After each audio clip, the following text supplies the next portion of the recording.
Haven't hiked this trail for a few years. It's a fairly easy one because we're going to take a cave tour after this.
Now I've got some steps to climb before I get to the ridge.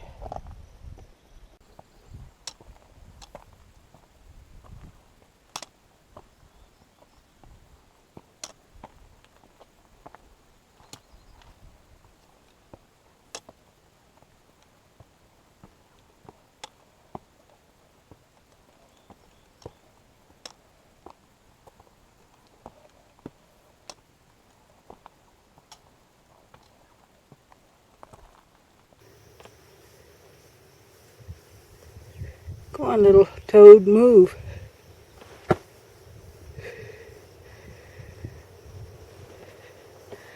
want to get you in action. He won't move. Come on. Move.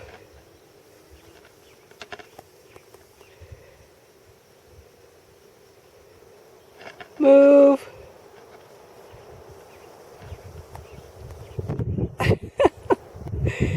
You're playing dead, aren't you? I saw you move before. Come on.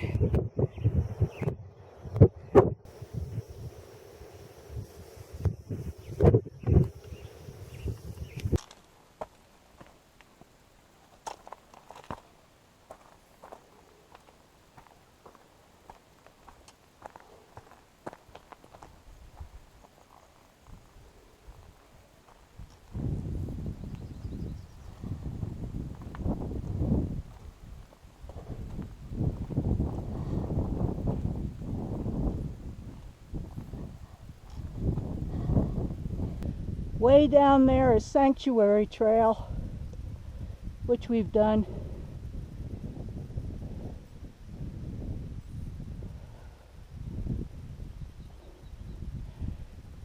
It's a pretty nice trail and fairly easy flat.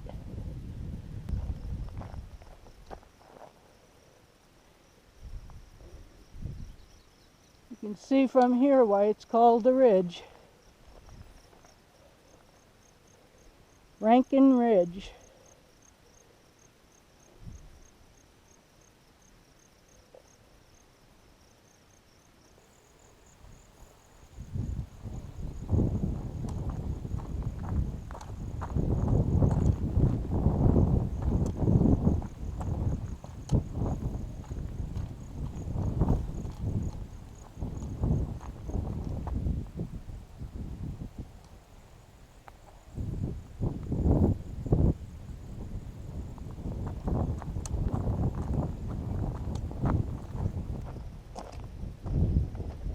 Pretty nice day, probably in the high 70s with a nice little breeze.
top of Rankin Ridge.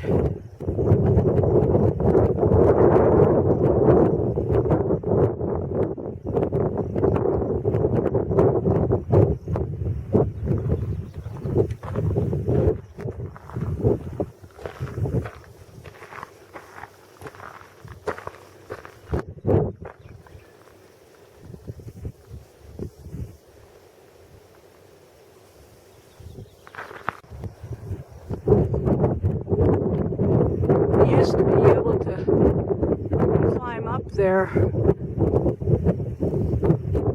but not anymore.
Their creation story actually starts right here with this cave opening. And they still come here to pray, because if you look in the tree above me, you can see some of the prayer bundles they have come and left. So keep that in mind while you're down there, that this is sacred land to quite a few people. And they have known about wind caves far longer than any of us have, since prehistoric times. But the modern discovery, however, was in 1881. There were two brothers in this area hunting, Tom and Jesse Bingham. One of them hit a deer, and they followed it down into this valley to find it. When they were looking for it, they could hear a really loud whistling sound. They could see some of the grass moving, but it wasn't windy that day. So Jesse gets down here and looks, and blows his hat right off his head. So him and his brother went back into town, came back a couple days later with all their friends, so they could show off what they found. And Jesse was a bit of a showman, so he takes off his hat and says, "Hey, watch this." But he'd made a mistake. The wind changed on him and it sucked his hat right into that cave, and they never saw it again. Because Wind Cave is a barometric cave. When there's a high air pressure system on the outside, air is being pushed into the cave, and when there's a low pressure system, air is blowing out of the cave. And you can somewhat use that to predict the weather. Because usually when it's blowing in, that means good weather, and when it's blowing out, that means bad weather. But we're having really awesome weather today, but as I'm sure most of you can tell, it's blowing out today. Pretty hard. And we do have some rain in our forecast, and they said way back when, the harder it blows, the worse your weather's going to get. But just for fun, even though you can see my tie blowing, I'm going to get out my fancy high-tech scientific tool here, and you can get a better idea of how much it's blowing. It's blowing pretty good. If any of you want to know how fast it's blowing, if you go downstairs in the visitor center, kind of by where you came out to get here, there's a computer there that tells you exactly how fast it's blowing at all times. I actually haven't looked at it today, but I'm going to say pretty fast. So it has been clocked up to 30 to 70 miles an hour here at this opening. And that lets us know that there is a whole lot of cave in there.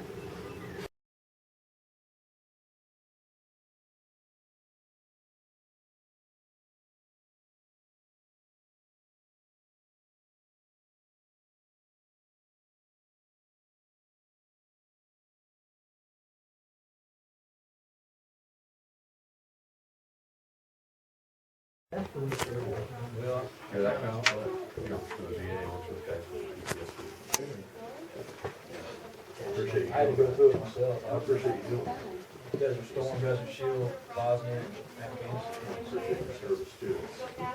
gotta come up firsthand, man, so I got some help And as you inside make that. your way to the next one, take a look up at the ceiling.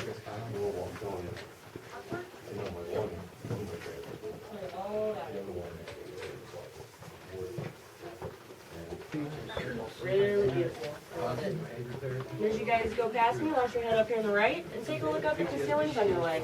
All right. Okay, call you. Beer response.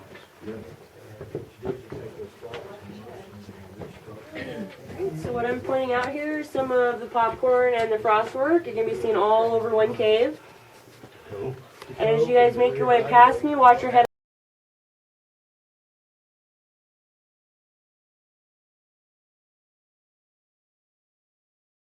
The down and dirty version of it. Really long time ago, there used to be a shallow, warm, tropical sea here. And a bunch of little critters lived in that sea, and they had shells made out of calcium. And over time, as they died and their shells settled and accumulated on the seafloor, they got crunched and mashed up and compacted, and that made the limestone that this cave is formed in. And while that sea was still here, and the limestone had already formed, there was a real unusual chemistry going on that put a bunch of tiny little cracks and fractures in the limestone.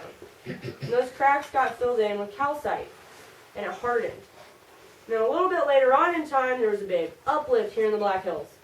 And it pushed those seas away. It said, get out of here, seas. Fresh water's moving in. So that fresh water came in from a whole bunch of various sources. And as it moved in, it picked up carbon dioxide. When you mix water, carbon dioxide, you get carbonic acid. How many of you like to drink carbonic acid? Yeah? Drink soda? Everyone likes soda, right? Because carbonic acid is a weak acid, but it is still strong enough to eat away all this limestone. And the big uplift caused bigger cracks in the limestone as the water moved in. That created these rooms, such as the one we're standing in, as well as a lot of the bigger passageways. But in the meantime, it was still eating away all the limestone away from those calcite fillings. And it left behind all this gorgeous boxwork. So another way to think about how the boxwork got here is we're going to pretend like we're building a wall. What kind of things might you build a wall with? Bricks. Bricks, that's right. And what would you hold them together with? Mortar. We're going to use bricks and mortar, but instead of bricks, we're going to use sugar cubes. So we're building our wall with our sugar cubes and our mortar, sticking it together nice and tight. And then we spray it down with a water hose. What happens to the sugar? It dissolves, that's right. It goes away. And what are you left with?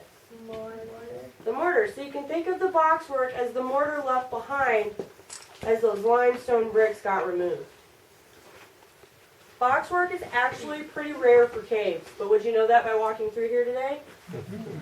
They say that 95% of the entire world's known boxwork is right here in Wind Cave. And that makes this place extremely special. It's one of the reasons I wanted to get a job here and help protect this stuff. But what kind of formations haven't we seen? What seems to be missing? Stalactites, stalagmites. Yep, we don't have very many stalactites, stalagmites, or flowstone. We do have a few, but our stalactites are really tiny little baby guys. Our flowstone's not really that big. The Wind Cave is a dry cave. There's a big layer of sandstone over it that keeps water from moving in.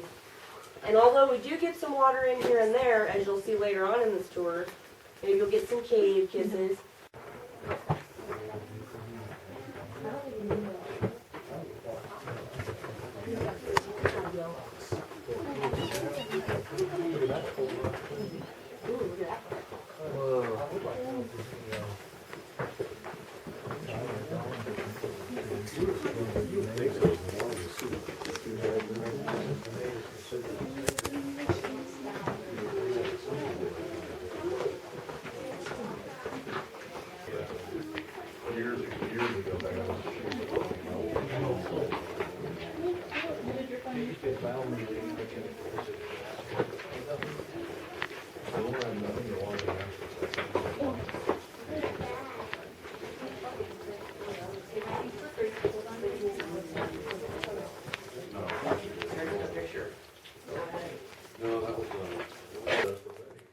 Getting a rainstorm.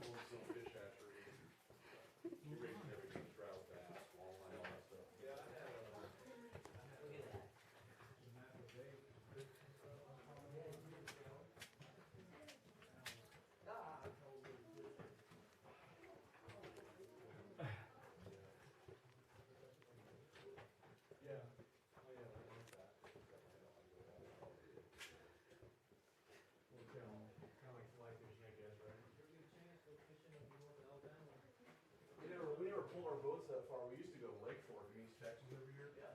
Do you ever go to Lake Texoma? No. Fish My for sand- brother has. Fish for sandbags? My brother has. And then we used to fish, what's the one that's the Lake Fork, with a lot of vipers, hybrid bass. Oh, is that stripe? Yeah,